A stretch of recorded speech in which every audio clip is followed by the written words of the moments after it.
യേശുവിൻ നാമത്തിൽ ജയമുണ്ട്. എഴുന്നേൽക്ക എഴുന്നേൽക്ക, യേശുവിൻ നാമത്തിൽ ജയമുണ്ട്. തോൽവിയില്ല, ഇനി തോൽവിയില്ല. തോൽവിയെ കുറിച്ചുള്ള ചിന്ത വേണ്ട. തോൽവിയില്ല, ഇനി തോൽവിയില്ല. തോൽവിയെ കുറിച്ചുള്ള ചിന്ത വേണ്ട. എന്റെ ചിന്ത ജയം മാത്രം, എന്റെ ലക്ഷ്യം ജയം മാത്രം. Welcome to the teaching ministry of evangelist Shaji Joseph. ജീവിതത്തിൽ വലിയ മാറ്റങ്ങൾ വരുത്തുന്ന ഈ ദേവജന സന്ദേശം കേൾക്കുവാനായി വിശുദ്ധ വേദപുസ്തകവും നോട്ട്ബുക്കും എടുത്തുകൊണ്ട് ഇപ്പോൾ വരിക.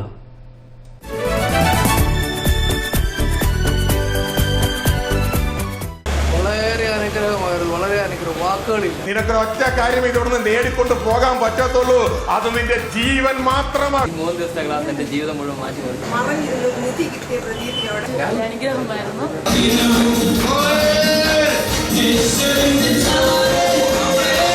എഴുന്നള്ളുമ്പോൾ എന്നെ ശുവാനിൽ എതിരേൽക്കാനൊരുങ്ങാ.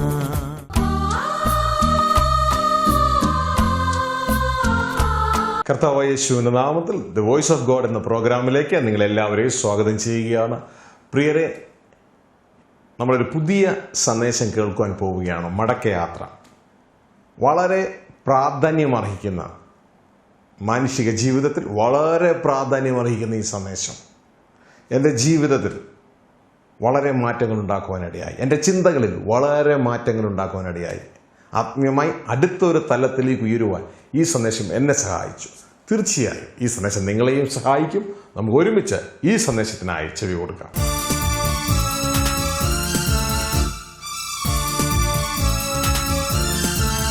ലോകത്തിന്റെ തത്വങ്ങളും കുഞ്ഞെ നിന്റെ സിസ്റ്റങ്ങളിട്ട് കളിക്കാനുള്ള സമയമല്ല ഇത്. ഒരല്പസമയമേ ദൈവം നമുക്ക് തന്നിട്ടുള്ളൂ. ഇത് കുഞ്ഞെ നിന്റെ പപ്പ തന്നതല്ല, ലോകത്തിലെ നിന്റെ മമ്മ തന്നതല്ല, നിന്റെ പാസ്റ്റർ തന്നതല്ല, ഇവിടുത്തെ ഗവൺമെന്റ് തന്നതല്ല. സർവശക്തനായ ദൈവം തന്ന സമയമായത്. ഈ സമയം തന്ന ദൈവം പറയാ, സമയം കുഞ്ഞെ നീ തക്കത്തിൽ ഉപയോഗിച്ചു. എന്നിട്ട് എന്ത് ചെയ്യണം? നിനക്ക് ഒറ്റ കാര്യം ഇതോടൊന്ന് നേടിക്കൊണ്ട് പോകാൻ പറ്റത്തുള്ളൂ, അത് നിന്റെ ജീവൻ മാത്രമാ. വേറെ ഒന്നും നിനക്ക് ഇവിടുന്ന് കൊണ്ടുപോകാൻ പറ്റത്തില്ല. വേറെ എന്ത് നീ നേടിയാലും സെമിത്തേരി എന്ന ഗേറ്റിന്റെ അവിടെ വെച്ച് പറയും സ്റ്റോപ്പ്.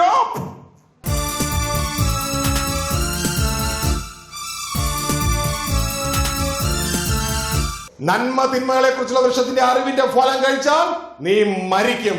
എന്നാൽ യോഹന്നാൻ 6:57 കർത്താവ് ശിക്ഷാവിധിയല്ല രക്ഷാവിധി പ്രഖ്യാപിച്ചു. നീ എന്നെ തിന്നാൽ ഞാൻ മൂലം ജീവിക്കും.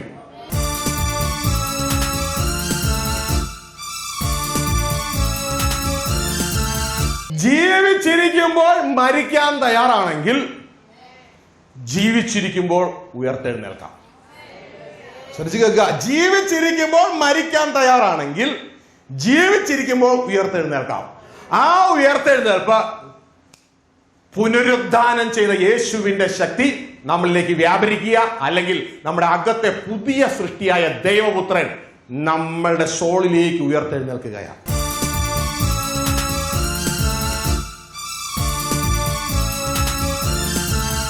യേശുവാകുന്ന വഴിയിൽ കയറിയാൽ ഉടനെ സത്യം വെളിപ്പെട്ടു വരും. യേശുവാണ് സത്യം, യേശുവാണ് സത്യം വെളിപ്പെട്ടു വരും. വഴി കയറിയാലേ വെളിപ്പെടുത്തുള്ളൂ. ആമേൻ, ഹല്ലേലൂയ. തുടർന്ന് ആ സത്യത്തിലൂടെ പോയാൽ യേശുവാകുന്ന ജീവൻ പ്രാപിക്കാം.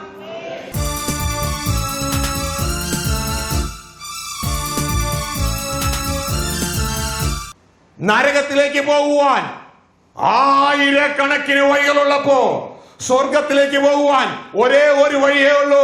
അതെന്റെ യേശു ക്രിസ്തു കാണിച്ച ഇടുക്ക് വഴി മാത്രമാ. മറ്റെല്ലാ വഴിയും നിന്നെ കളിപ്പിക്കുന്നതാ, നിന്നെ ചതിപ്പിക്കുന്നതാ. അതുകൊണ്ട് ആ വഴി പോകല്ലേ പ്രിയ ദൈവദാസനെ, പ്രിയ ദൈവമക്കളെ. ഒരേ ഒരു വഴിയേ ഉള്ളൂ സ്വർഗത്തിലേക്ക്. അത് നമ്മുടെ യേശു കാണിച്ച ഇടുക്ക് വഴി മാത്രമാ. മറ്റു വഴികളൊക്കെ നമുക്ക് തേനായും തേൻകട്ടയായും തോന്നും. കാരണം നമുക്ക് സുബോധമില്ല. ഹല്ലേലൂയ. മരണത്തിലേക്ക് പോയിക്കൊണ്ടിരുന്ന കുഞ്ഞുങ്ങള് ആ പിതാവിന്റെ സ്നേഹം ഭൂമിയിലേക്ക് കടന്നു വന്ന്, മനുഷ്യനായി കടന്നു വന്ന് ആ ശിക്ഷായാത്രയെ രക്ഷായാത്രയാക്കി മാറ്റി. ഇതാണ് പിതാവിന്റെ ബിസിനസ്സിലെ ആദ്യ വാക്ക്. 12-ാം വയസ്സിൽ തന്റെ ആദ്യ സന്ദേശം മാതാപിതാക്കന്മാരോട് പറഞ്ഞ യേശു, ഞാൻ എന്റെ പിതാവിന്റെ ബിസിനസ്സിൽ ആയിരിക്കണം എന്നുള്ള കാര്യം നിങ്ങൾക്ക് അറിഞ്ഞുകൂടെ എന്ന് ചോദിച്ച യേശു 18 വർഷങ്ങൾക്ക് ശേഷം പിതാവിന്റെ ബിസിനസ് എന്താണെന്ന് പറഞ്ഞുകൊണ്ട് ഇതാ തന്റെ ആദ്യ സന്ദേശം ഇറക്കുമ്പോൾ ഒറ്റ വാക്ക്, കാലം തികഞ്ഞു, സമയം തികഞ്ഞു. മാനവരാശിക്ക് ഇത് മനസ്സിലായില്ല എന്താണെന്ന്. നിങ്ങൾക്ക് മനസ്സിലാക്കണമെങ്കിൽ എളുപ്പം പറഞ്ഞു തരാം. ശ്രദ്ധിക്കുക, നിങ്ങൾക്കൊരു മകനുണ്ട്, 18 വയസ്സുകാരനായ മകൻ. അവനൊരു അബദ്ധത്തിൽ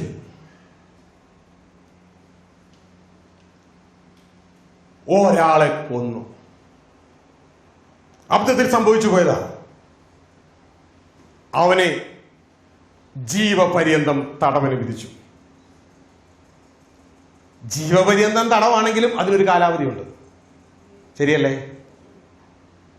ആ കാലാവധി കഴിഞ്ഞു. ഹലോ, ആ കാലാവധി കഴിഞ്ഞു. ഹലോ, ചിലതൊക്കെ കാത്തു കിട്ടുന്നുണ്ട്. ആ കാലാവധി കഴിഞ്ഞ്, പക്ഷെ മകന് ആ കൊന്നതോടുകൂടി മകന്റെ സുബോധം നഷ്ടപ്പെട്ടു. കാരണം അവൻ ഒട്ടും പ്രതീക്ഷിച്ചല്ല. കൊന്നതോടെ അവന്റെ സുബോധം നഷ്ടപ്പെട്ടു. ജയിലിൽ കിടക്കുന്ന അവന് സുബോധമില്ല. താടിയും മീശയും എല്ലാം വളർന്ന് വളരെ വികൃത രൂപത്തിൽ കിടക്കുന്ന അവന് സുബോധമില്ല. 12 വർഷം അല്ലെങ്കിൽ 14 വർഷം കഴിഞ്ഞ് ഇവന്റെ ശിക്ഷയുടെ കാലാവധി കഴിഞ്ഞ് തന്റെ പിതാവ് തന്റെ വീട്ടിൽ നിന്ന് ഇവനെ കാണാൻ ചെല്ലുകയാ. പിതാവിനറിയാം ഇവന്റെ ശിക്ഷയുടെ കാലാവധി ഇത്രാം തീയതി ഇത്ര മണിക്ക് തീരും. Hello, glory. പിതാവ് അവന്റെ ജയിലിന്റെ മുമ്പിൽ ചെന്നിട്ട്, ഓ ലോർഡ് ഐ താങ്ക് യു, അവനോട് ആദ്യം പറയുന്ന വാക്ക് എന്തായിരിക്കും? മോനെ, കാലം തികഞ്ഞു. ലോർഡ്, മോനെ, നിന്റെ ശിക്ഷയുടെ കാലം തികഞ്ഞു, നിന്റെ ശിക്ഷയുടെ കാലം കഴിഞ്ഞു. ഇതാ യേശു വന്നിട്ട് വാ തുറന്ന പിതാവിന്റെ ബിസിനസ്സിൽ ആദ്യം പറഞ്ഞ വാക്ക്, കാലം തികഞ്ഞു, സമയം തികഞ്ഞു. മോനെ, ഇനി ഈ സമയത്തിൽ ജയിലിന്റെ അകത്ത് നീ കിടക്കണ്ട. ഇതാ നിന്റെ വീട്, ദൈവരാജ്യം സമീപിച്ചിരിക്കുന്നു. വീട്ടിലേക്ക് മടങ്ങി വാ, വീട്ടിലേക്ക് മടങ്ങി വാ മോനെ. Oh lord I thank you, I thank you. സിമ്പിളാ, പക്ഷെ മനുഷ്യന് ഇതിന് മനസ്സിലായില്ല. ഹല്ലേലൂയ. നിന്റെ ശിക്ഷയുടെ കാലം കഴിഞ്ഞു. നിന്റെ പിതാവായ ഞാൻ വന്നിരിക്കുന്നത് എന്തിനാണെന്നറിയാമോ? ഞാൻ മനുഷ്യനായ ഭൂമിയിൽ വന്നിരിക്കുക എന്തിനാണെന്നറിയോ? നിന്നെ വീട്ടിലേക്ക് തിരിച്ചു കൊണ്ടുപോകാനാ, തിരിച്ചു കൊണ്ടുപോകാനാ. ആമേൻ. ഇതാ യേശുവിന്റെ സുവിശേഷം. ഈ സുവിശേഷത്തിന്റെ പേരാ രാജ്യത്തിന്റെ സുവിശേഷം. സുവിശേഷം, രാജ്യത്തിന്റെ സുവിശേഷം, ദൈവരാജ്യത്തിന്റെ സുവിശേഷം. ഈ സുവിശേഷം ആ ലോകം എങ്ങും അറിയേണ്ടത്. ആമേൻ. ഇതാണ് ഒറ്റ വാക്കുകൊണ്ട് കർത്താവ് തീർത്തത്.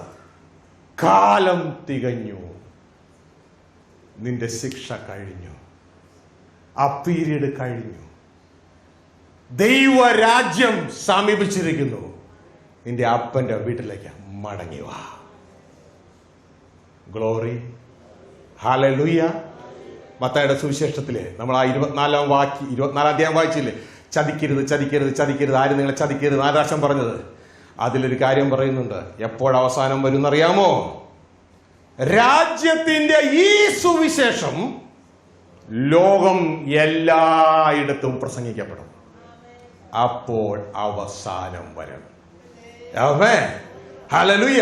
രാജ്യത്തിന്റെ ഈ, കർത്താവ് സ്പെസിഫിക് ആയിട്ട് പറയുന്നത്, രാജ്യത്തിന്റെ ഈ സുവിശേഷം എന്ന് പറഞ്ഞ കർത്താവ് പറഞ്ഞ സുവിശേഷം ഏതാ? കർത്താവ് പറയുന്ന സുവിശേഷം ഏതാ? കാലം തികഞ്ഞു, ദൈവരാജ്യം സമീപിച്ചിരിക്കുന്നു. ഇതാ കർത്താവ് പറയുന്ന സുവിശേഷം. അതിന്റെ ഉള്ളിലെ ഒരു പാർട്ടാണ് യേശു ആകുന്ന രക്ഷകൻ. മനസ്സിലാവുന്നുണ്ടോ? അതിന്റെ ബിഗിനിങ് പോയിന്റാ. ദൈവം ആദ്യം പറയുന്നത്, കർത്താവിടെ ആദ്യം പറയുന്നത് ദൈവം കാണുന്ന അവസ്ഥയാ. ദൈവം കാണുന്നത് എന്താ? മനുഷ്യൻ കാണുന്നത് പോലെയല്ല. നിന്റെ ശിക്ഷയുടെ കാലം കഴിഞ്ഞു, ഇതാ ദൈവരാജ്യത്തിലേക്ക് മടങ്ങിപ്പോകാനുള്ള സമയമായി, ദൈവരാജ്യം കൊണ്ട് ഇതാ ഞാൻ ഭൂമിയിലേക്ക് വന്നിരിക്കുന്നു. ഇതാണ് അവസ്ഥ. ഇനി നീ എന്ത് ചെയ്യണം? എന്ന് അടുത്തത്, നീ വീട്ടിലേക്ക് വരാൻ നീ എന്ത് ചെയ്യണം? അടുത്തത്, നീ മാനസാന്തരപ്പെടണം. മാനസാന്തരപ്പെടണം.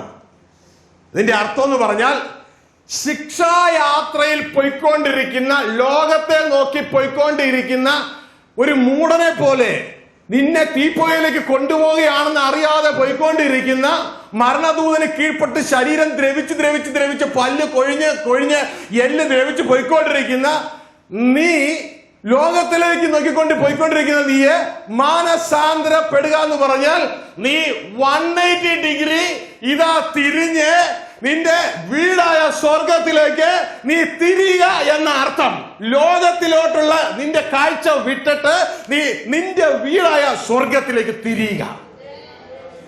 ഇതാണ് ആദ്യം സംഭവിക്കേണ്ടത്. ഇതിന്റെ പേരാ മാനസാന്തരം. അതിനുശേഷം ചെയ്യേണ്ടതാണ് സുവിശേഷത്തിൽ വിശ്വസിക്കുക. സുവിശേഷത്തിൽ വിശ്വസിക്കുക. കർത്താവായ യേശുക്രിസ്തു കാൽവരി ക്രൂശിൽ മരിച്ചു, നിനക്ക് വേണ്ടി ഇതാ സ്വർഗത്തിലേക്ക് ഒരു വഴി തുറന്നു. അത് വിശ്വസിക്കുക. പഴയ നിയമ കാലത്ത് ധാരാളം ആൾക്കും മാനസാന്തരം ഉണ്ടായിരുന്നു. ശ്രദ്ധിച്ചു കേട്ടോ, ധാരാളം ദൈവഭക്തന്മാർക്ക് മാനസാന്തരം ഉണ്ടായിരുന്നു. പക്ഷേ അവർക്ക് വിശ്വസിക്കാൻ ഒരു സുവിശേഷമില്ലായിരുന്നു. പഴയ നിയമകാലത്ത് ധാരാളം പേര്, ലോകത്തെ, ധാരാളം പേരല്ല, ദൈവത്തെ വിശ്വസിച്ചവർ ലോകത്തെ നോക്കിയല്ല ജീവിച്ചത്. അവർ സ്വർഗത്തെ നോക്കി, ദൈവത്തെ നോക്കി ജീവിച്ചവരാ. അവരെ സംബന്ധിച്ച് ലോകം അവർക്ക് യോഗ്യമായിരുന്നില്ല. ലോകം വിശുദ്ധന് യോഗ്യമല്ല. ലോകം വിശുദ്ധന് യോഗ്യമല്ല. അവർ സ്വർഗത്തെ നോക്കി, ദൈവത്തെ നോക്കി ജീവിച്ചെങ്കിലും അവർക്ക് വിശ്വസിച്ച് സ്വർഗത്തിലേക്ക് പോകാൻ ഒരു വഴിയില്ലായിരുന്നു. ഹലോ, തിരിച്ചു മടങ്ങിപ്പോകാൻ വഴിയില്ല. കാരണം ഒന്നാമത് സ്വർഗവും ഭൂമിയും നമ്മളെ വഴി അടച്ചിട്ട് ഇറങ്ങിപ്പോന്നേ. എന്താ സുവിശേഷം എന്ന് പറയട്ടെ? ഒടുക്കത്തെ ആദം ഇറങ്ങി വന്നിട്ട് കാൽവരി ക്രൂശിൽ തന്റെ 2 കൈയും വിരിച്ച് തന്റെ ദേഹമെന്ന തിരശീലിലൂടെ ഒരു പുതിയ വഴി ഭൂമിയിൽ നിന്ന് സ്വർഗത്തിലേക്ക് തുറന്നിട്ട് ആ വഴിയിലൂടെ പോകുക നമ്മളെ ഓരോരുത്തരെ ക്ഷണിക്കുകയാ. ഇതിന്റെ പേരാ സുവിശേഷം. പഴയ നിയമത്തിലെ വിശുദ്ധന്മാർ മാനസാന്തരപ്പെട്ടെങ്കിലും സ്വർഗത്തിലേക്ക് പോകാൻ ഒരു വഴിയില്ല. എന്നാൽ പുതിയ നിയമത്തിലെ വ്യക്തിയെ, കുഞ്ഞെ, നീ മാനസാന്തരപ്പെട്ടാൽ നിനക്ക് സ്വർഗത്തിലേക്ക് പോവാൻ ഇതാ ഒരു വഴി തുറന്നിരിക്കുകയാ. പോകാൻ അറിഞ്ഞുകൂടെ? ഇതാ നമുക്ക് മുമ്പിൽ ഒരുവൻ ഓൾറെഡി പോയിട്ടുണ്ട് ആ വഴിയിലൂടെ. ആ വ്യക്തിയുടെ പേരാ യേശു കർത്താവ്. യേശു കർത്താവ്. പോയ യേശു നമ്മളോട് പറഞ്ഞെന്നറിയാമോ? എന്നെ അനുഗമിക്ക, എന്നെ അനുഗമിക്ക, എന്നെ അനുഗമിക്ക, എന്നെ അനുഗമിക്ക. യേശുവിനെ അനുഗമിക്കാൻ പറഞ്ഞ എങ്ങോട്ടാന്നറിയോ? പറഞ്ഞേ, യേശുവിനെ അനുഗമിക്കാൻ പറഞ്ഞ എങ്ങോട്ടാ? നിങ്ങൾ പറയുന്നില്ലല്ലോ. എങ്ങോട്ടാ? പിതാവിന്റെ അടുക്കലെന്ന് പറഞ്ഞ ദൈവരാജ്യത്തിലേക്ക്. ഒന്നുകൂടി നന്നായിട്ട് പറഞ്ഞാൽ എന്റെ വീട്ടിലേക്ക്, എന്റെ വീട്ടിലേക്ക്, എന്റെ വീട്ടിലേക്ക്. ഫാദേഴ്സ് ബിസിനസ് എന്ന് പറയുന്ന അനുഗ്രഹീതമായ പുതിയൊരു പുസ്തകം, പുതിയൊരു സന്ദേശം. ഇതിന്റെ പ്രൂഫ് വായിച്ച ദൈവദാസന്മാർ ചിലർ അഭിപ്രായപ്പെട്ടത് ഇത് നന്മയിലേക്കുള്ള ഒരു ആത്മീയ വിപ്ലവമായി തീരും ഈ പുസ്തകത്തിലെ സന്ദേശം എന്നാണ്. ഇത് നിങ്ങളുടെ ആത്മീയ ജീവിതത്തിന് ഒരു വഴിത്തിരിവായിരിക്കും. തീർച്ചയായും ഈ പുസ്തകത്തിലെ വചനങ്ങൾ നിങ്ങൾക്ക് ഒരു ആത്മീയ ഉണർവും ഒരു ആത്മീയ സന്തോഷവും ഒരു നവചൈതന്യവും ഉണ്ടാക്കും. ദൈവരാജ്യം അവകാശമാക്കുവാൻ ഈ പുസ്തകത്തിലെ സന്ദേശം നിങ്ങളെ സഹായിക്കും.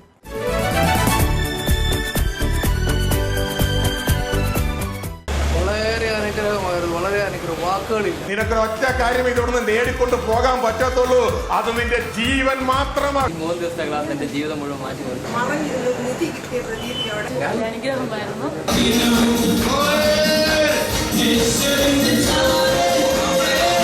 എഴുന്നള്ളുമ്പോൾ എന്നേശുവാനിൽ എതിരേൽക്കാനൊരുങ്ങാം. ഞാൻ എവിടെ നിന്നാണ് ഇറക്കപ്പെട്ടത്?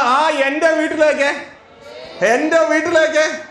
ഹല്ലേലൂയ. നിങ്ങൾ പോവുക. അപ്പൊ നിങ്ങളുടെ സഹോദരങ്ങളോ സഹോദരിമാരോ ആരെങ്കിലും ആ റോഡിൽ ഹൈവേ റോഡ് അലഞ്ഞിരിഞ്ഞ് നടക്കുക, അവനൊരു സുബോധമില്ല, അവൻ ബോധമൊന്നുമില്ലാണ് നടക്കുക. അവന് സുബോധം വന്നാൽ ആദ്യം അവൻ എന്തായിരിക്കും ചെയ്യുക? സ്വന്തം വീട്ടിൽ പോകും. സുബോധം വന്നാൽ ആദ്യം അവൻ ചെയ്യണം സ്വന്തം വീട്ടിൽ പോകും. അവന് പാൽപ്പായസം കൊടുക്കാന്ന് പറഞ്ഞാൽ അവൻ സ്വന്തം ഞാൻ അവിടെ നിൽക്കും, ഞാൻ വീട്ടിൽ പോട്ടെ, എൻ്റെ അപ്പൻ അവിടെ അതിനെക്കാളും നല്ലത് ഒരുക്കി വെച്ചിരിക്കുക, ഞാൻ വീട്ടിൽ പോട്ടെ.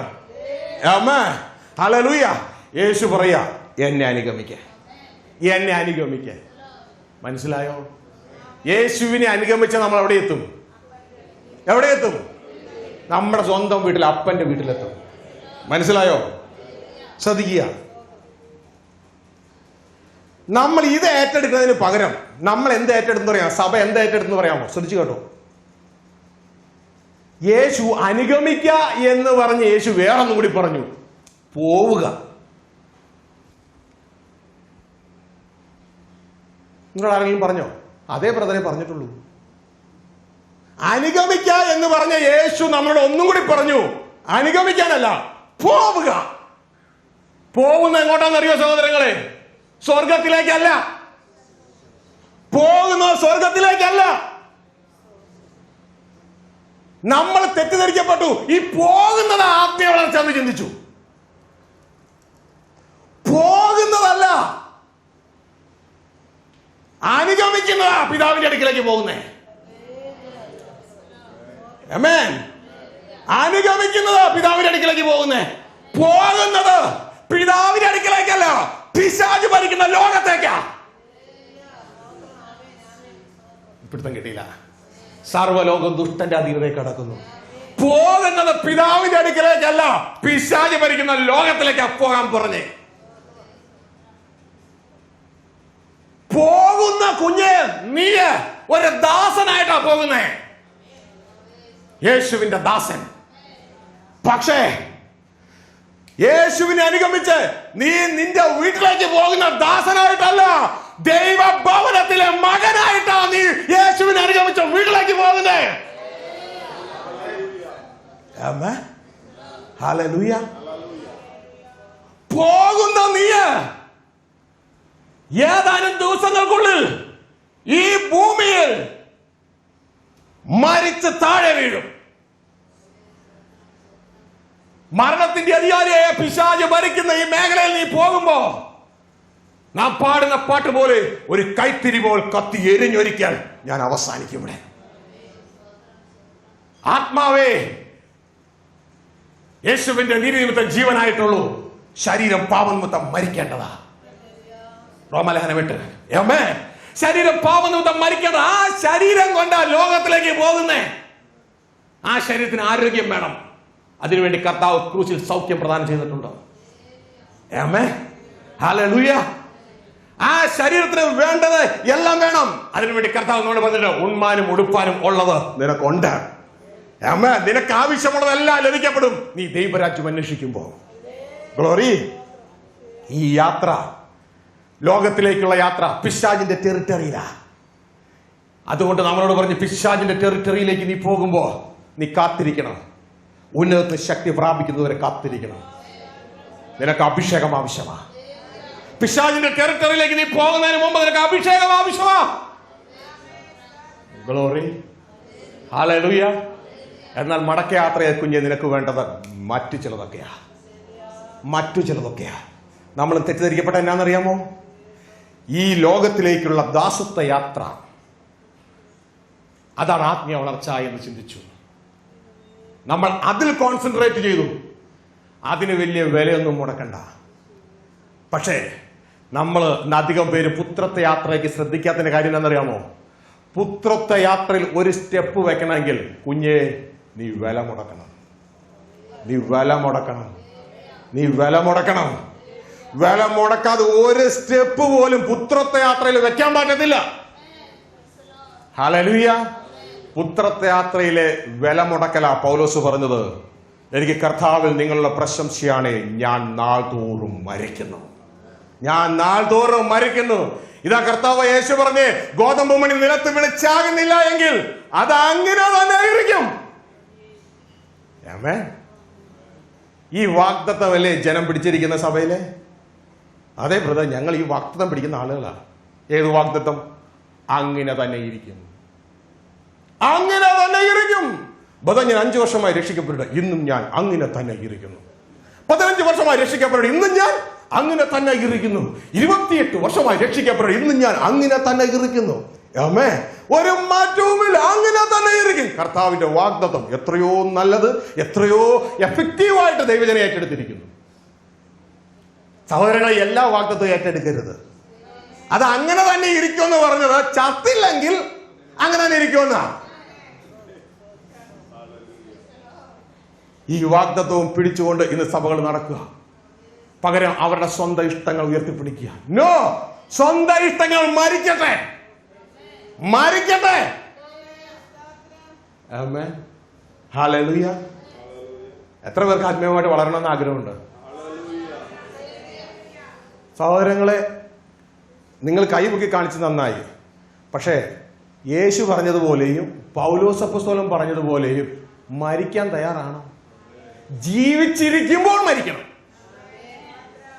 ഹലോ, ജീവിച്ചിരിക്കുമ്പോൾ മരിക്കാൻ തയ്യാറാണെങ്കിൽ ജീവിച്ചിരിക്കുമ്പോൾ ഉയർത്തെഴുന്നേൽക്കാം. ശ്രദ്ധിച്ചു കേൾക്കുക. ജീവിച്ചിരിക്കുമ്പോൾ മരിക്കാൻ തയ്യാറാണെങ്കിൽ ജീവിച്ചിരിക്കുമ്പോൾ ഉയർത്തെഴുന്നേൽക്കാം. ആ ഉയർത്തെഴുന്നേൽപ്പ് പുനരുദ്ധാനം ചെയ്ത യേശുവിന്റെ ശക്തി നമ്മളിലേക്ക് വ്യാപരിക്കുക, അല്ലെങ്കിൽ നമ്മുടെ അകത്തെ പുതിയ സൃഷ്ടിയായ ദൈവപുത്രൻ നമ്മളുടെ സോളിലേക്ക് ഉയർത്തെഴുന്നേൽക്കുകയാണ്. ആമേൻ, ഹല്ലേലൂയ. ഇതിനെക്കുറിച്ച് ആഴമായി തുടർന്നുള്ള കാര്യങ്ങൾ സമയങ്ങൾ നിങ്ങൾ മനസ്സിലാക്കും. New testament law of the spirit is so beautiful. നമുക്കത് മനസ്സിലാകാഞ്ഞേട്ടാ. എന്നാൽ സത്യം നമ്മൾ അറിയുമ്പോൾ സത്യം നമ്മളെ സ്വതന്ത്രരാക്കും. നമ്മൾ ഒരാൾ സ്വതന്ത്രരായ നമ്മളുമായിട്ട് ബന്ധപ്പെട്ട ധാരാളം പേര് സ്വതന്ത്രരാകും. മനസ്സിലാവുന്നുണ്ടോ? Glory to God. ദൈവനോട് സംസാരിച്ചോ? വലിയൊരു കെട്ട ഇപ്പൊ പൊട്ടിപ്പോയത്. അമ്മേ, അല്ലെങ്കിൽ അനേക ഉപദേശങ്ങളുടെ കുരുക്കുകൾ, വെബുകൾ പിശാചിട്ടിട്ടുണ്ട്. അത് ധാരാളമായി പൊട്ടി. അമ്മേ, ഇനി നിങ്ങൾ ധ്യാനിക്കുമ്പോൾ കാര്യങ്ങളൊക്കെ ലൈനിൽ വരുന്നത് കാണാം, ലൈനായിട്ട് വരുന്നത് കാണാം. ഹല്ലേലൂയ. എനിക്ക് വലിയ സന്തോഷമാണ്, കാരണം നമ്മുടെ ശിക്ഷയുടെ കാലം കഴിഞ്ഞു. അമ്മേ, ഹല്ലേലൂയ. ഇതാ വീട് അടുക്കൽ വന്ന് നിൽക്കുക, കേറിക്കോളെ. തൊട്ടടുത്ത് കേറിക്കോളെ. ഹല്ലേലൂയ. ഇനിയും ഇതിന്റെ ആഴങ്ങളിലേക്ക് നമ്മൾ കടക്കുവാനായിട്ട് പോവുകയാണ്. പ്രിയരെ, മടക്കയാത്ര എന്ന ഈ സന്ദേശം നിങ്ങൾ ശ്രദ്ധിച്ചോളൂ. ഇതിന്റെ തുടർന്നുള്ള ഭാഗങ്ങൾ അടുത്ത ആഴ്ച മുതൽ ഇതേ ചാനലിൽ കടന്നു വരുവാനായിട്ട് ഇടയാകും. നിങ്ങൾ ആരും ഇത് മിസ് ചെയ്യരുത്. വളരെ പ്രധാനപ്പെട്ട ജീവിതത്തിന്റെ മറ്റൊരു ഉയർന്ന ആത്മീയ തലത്തിലേക്ക് കടത്തിവിടുന്ന ഈ വചനങ്ങൾ ഒരു എപ്പിസോഡ് പോലും മുടങ്ങാതെ നിങ്ങൾ പ്രത്യേകിച്ച് ഇത് വാച്ച് ചെയ്യുവാൻ, ജീവിതത്തിൽ അത് പ്രാവർത്തികത്തിൽ കൊണ്ടുവരുവാൻ പ്രത്യേകം ഓർപ്പിക്കുകയാണ്. പ്രിയരെ, നമുക്ക് ഒരുമിച്ച് ദൈവസന്നിധിയിൽ പ്രാർത്ഥിക്കാം. ഞങ്ങളുടെ സ്വകീയ പിതാവേ, അപ്പോൾ അങ്ങയുടെ വചനം ശ്രദ്ധിച്ചുകൊണ്ടിരിക്കുന്ന ഈ മക്കളുമായി ഞങ്ങളുടെ സന്നിധിയിലേക്ക് കടന്നു വരികയാണ്. ഈ വചനം ഈ കുഞ്ഞുങ്ങളുടെ ഓരോരുത്തരുടെ ഉള്ളിൽ വീണ് അങ്ങ് ആഗ്രഹിക്കുന്ന ഫലം കൊടുക്കുവാൻ ഈ മക്കളെ സഹായിക്കണം. ഇവരുടെ സകല ആത്മീക ഭൗതിക വിഷയങ്ങളുടെ പേരും അങ്ങയുടെ കരം നീട്ടുവാൻ ഇടയാകണം. ഇപ്പോൾ രോഗികളായിരിക്കുന്നവരുടെ മേൽ അങ്ങ് തൊടുവാൻ ഇടയാകണം. യേശുവിൻ്റെ സൗഖ്യം ഇപ്പോൾ ജനം പ്രാപിക്കുവാനിടയാകട്ടെ. പ്രിയ പിതാവെ, അങ്ങനെ ചെയ്തിരിക്കുന്ന കൃപയ്ക്കായി സ്തോത്രം ചെയ്യുന്നു. അങ്ങയുടെ സമാധാനം ഇവരുടെ മേൽ കൽപ്പിക്കുന്നു. ഇവരൊരു അനുഗ്രഹ വിഷയമായി തീരട്ടെ. പ്രിയരെ, ദൈവം നിങ്ങളെ അനുഗ്രഹിച്ചിരിക്കുന്നു. അടുത്ത ആഴ്ച ഈ സന്ദേശം ശ്രവിക്കാൻ മറക്കരുത്. God B with you. Praise God. ഒരു മനുഷ്യ ആയുസ്സിൽ ഒരു വ്യക്തിക്ക് സമ്പാദിക്കാൻ കഴിയാവുന്ന ഏറ്റവും വലിയ കാര്യം ഭവനമല്ല, കാറല്ല, പണമല്ല, ദൈവരാജ്യം അവകാശമാക്കുക എന്നുള്ളതാണ്. ജോസഫ് എന്ന ദൈവദാസൻ എഴുതിയിരിക്കുന്ന ജയിക്കാനായി വീണ്ടും ജനിച്ച ഈ പുസ്തകം ദൈവനാമത്തിന് വേണ്ടി റിലീസ് ചെയ്യുന്നു. വളരെ അനുഗ്രഹിക്കപ്പെട്ട ഒരു പുസ്തകം, ഒരു നല്ല ചിന്തകൻ, നല്ല എഴുത്തുകാരൻ. ഈ പുസ്തകത്തിലെ സന്ദേശം നിങ്ങളെ ദൈവരാജ്യം അവകാശമാക്കുവാൻ സഹായിക്കും. ഈ പുസ്തകം പ്രാർത്ഥനാലയത്തിന്റെ വെബ്സൈറ്റിലും പ്രധാന ബുക്ക് ഷോപ്പിലും ലഭ്യമാണ്.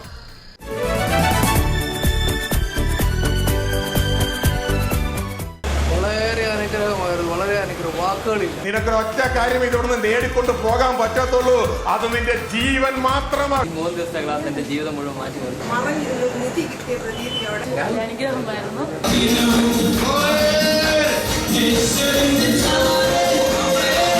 എഴുന്നള്ളുമ്പോൾ എന്നേശുവാനിൽ എതിരേൽക്കാനൊരുങ്ങാം. പ്രാർത്ഥനയും ആത്മലോകവും. യോഹന്നാന്റെ സുവിശേഷം 11-ാം അധ്യായം 30-ാം വാക്യത്തിൽ ഇങ്ങനെ എഴുതിയിരിക്കുന്നു: യേശു അതുവരെ ഗ്രാമത്തിൽ കടക്കാതെ മാർത്ത അവനെ എതിരേറ്റ സ്ഥലത്ത് തന്നെ ആയിരുന്നു. നാം എല്ലാവരും പ്രാർത്ഥിക്കുന്നവരാണ്. പ്രാർത്ഥിക്കുമ്പോൾ എന്താണ് ആത്മലോകത്തിൽ നടക്കുന്നത്? എന്തുകൊണ്ട് നമ്മുടെ പല പ്രാർത്ഥനകൾക്കും ഉത്തരം ലഭിക്കുന്നില്ല? യോഹന്നാൻ 11-ാം അധ്യായത്തിൽ മാർത്തയുടെയും മറിയയുടെയും ഒരുമിച്ചുള്ള പ്രാർത്ഥന കേട്ട് കടന്നു വന്ന യേശുവിനെ മാർത്ത ഗ്രാമത്തിൻ്റെ അതിർത്തിയിൽ വന്ന് എതിരേറ്റിട്ടും മറിയ വന്ന് വിളിക്കുന്നതുവരെ യേശുവിന് ബഥാന്യ എന്ന ഗ്രാമത്തിൽ പ്രവേശിക്കാൻ കഴിയാഞ്ഞത് എന്തുകൊണ്ട്? ആരാണ് യേശുവിനെ തടുക്കുന്നത്?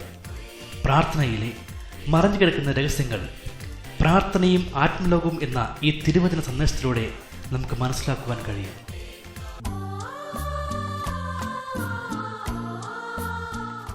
ഈ എപ്പിസോഡിന്റെ അല്ല എങ്കിൽ ഈ സന്ദേശത്തിന്റെ മുഴുവൻ സീഡിയോ ഡിവിഡിയോ വാങ്ങുവാൻ താല്പര്യമുള്ളവർ കേരളത്തിലോ ഗൾഫിലോ ഉള്ള താഴെ പറയുന്ന സ്ക്രീനിൽ കാണുന്ന നമ്പറുമായി ബന്ധപ്പെടുക.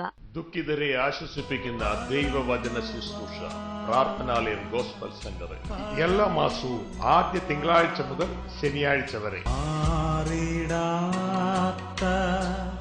യേശുനാഥൻ മാറ്റും നിന്റെ വേദന, പാപത്താലും